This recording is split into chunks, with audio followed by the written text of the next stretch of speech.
All right, we're ready to start creating our rooms. And in order to create our rooms, the first thing that we're going to need to do is do some thumbnail sketches. And the thumbnails should be pretty simple to do.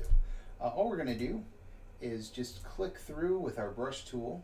We're going to click through and create a little room for ourselves. And this is just connect the dots. That's all it is. Just holding down the shift key to get those nice straight lines. Okay.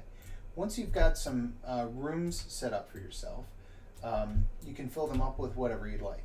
I would maybe recommend doing an office, a library, a kitchen, I don't know.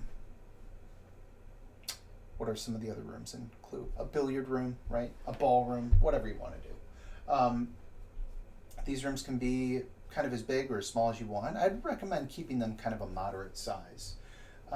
Let's do some sketching and I'll kind of show you what I mean. One of the things that you want to be able to do when you're sketching, try and keep things, again, isometric, meaning the same size regardless of where it is in perspective. So what I'm doing right here on this layer is I am setting up kind of a nice big bathtub. And the thing about the bathtub is, if I don't like where it is, maybe I don't want to put this right over here. Maybe I want to put it in the corner. I could do that, right? Maybe I decide I want to add in a window, over the tub. With frosted glass, of course. Right. So I might make a window with curtains or something like that.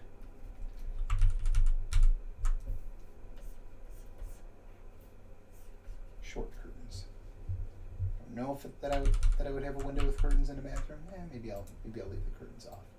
Okay, maybe that's where I want it. But if I move my bathtub over here, is this going to be off center? Well, that's okay. I can move it over.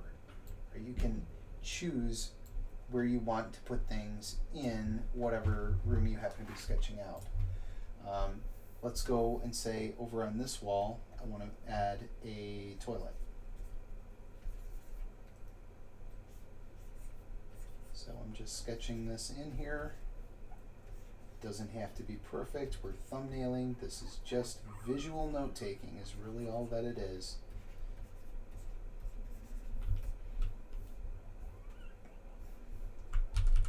The tank seems too high, and it does seem a little high to me. Can lower the tank a little bit.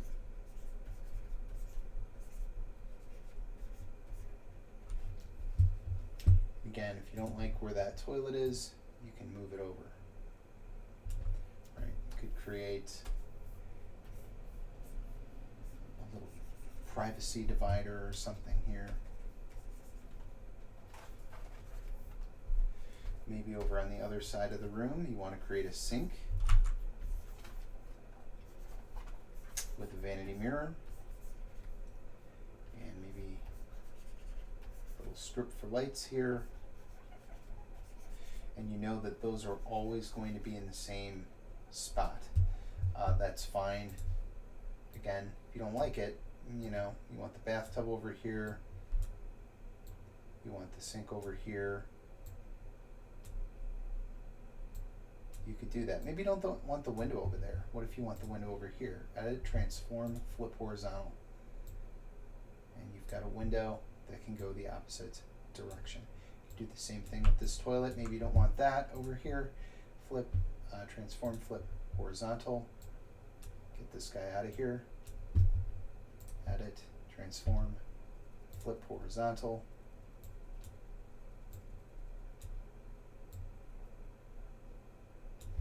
And you can kind of see how you can put this stuff together. Then you can say, oh, cool, okay. I could add in, a shower curtain or something over here. And then I could add in on another layer, maybe a little case or like a towel rack or something over here. maybe that's built into the wall. You could suggest that as well, right? You can cut into your shapes. It doesn't have to just be anything outside of this wall.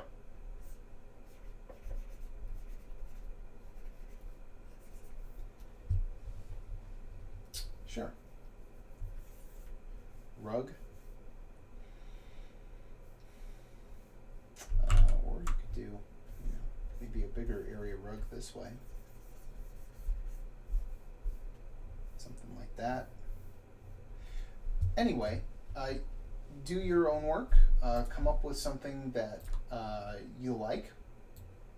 I've got a few other ideas here myself. So I've got like a bedroom.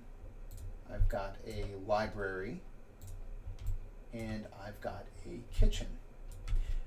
Again, any one of the components in any of these sketches could be moved around into another spot.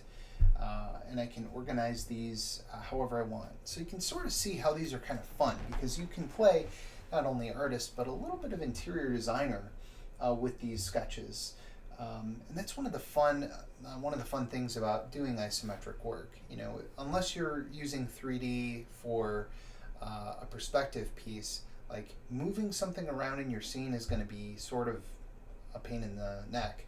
But with this sort of setup, you can move things around pretty freely and come up with some pretty interesting designs. Okay, so go ahead and work on a few different sketches for yourself and see what kind of a space you want to make. Think about what kind of story you'd like to add. Is your individual that's in the room messy? Are they clean? What was the last thing that happened in the room? Think about all these little extra additional questions that might be interesting.